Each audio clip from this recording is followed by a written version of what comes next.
وَإِذَا سَأَلَكَ عِبَادِي عَنِّي فَإِنِّي قَرِيبٌ أُجِيبُ دَعْوَةَ الدَّاعِ إِذَا دَعَانِ۔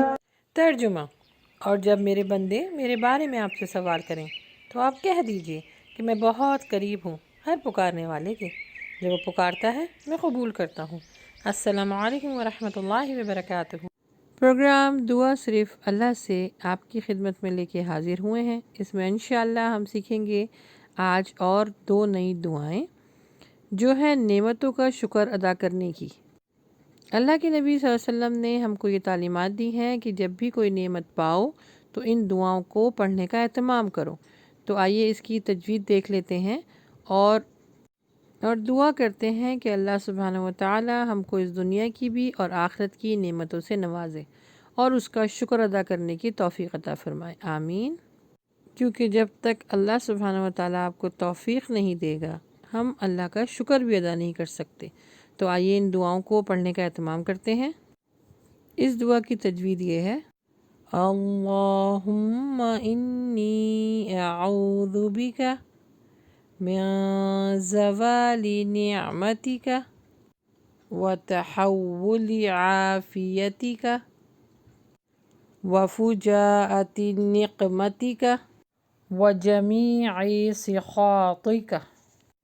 اب اس کا ترجمہ سن لیجئے کہ اے اللہ، بے شک میں تیری پناہ لیتا ہوں اس بات سے کہ تیری دی ہوئی کوئی نعمت چھن جائے اور تیری دی ہوئی کوئی عافیت پلٹ جائے اور کوئی ناگہانی عذاب آ جائے، اور تیری تمام ناراضگیوں سے پناہ لیتا ہوں۔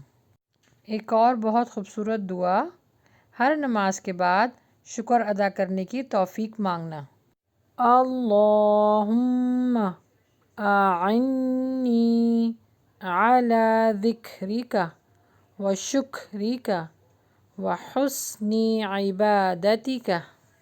ترجمہ: اے اللہ، تیرا ذکر کرنے، تیرا شکر کرنے اور بہترین انداز میں تیری عبادت کرنے میں میری مدد فرما، آمین۔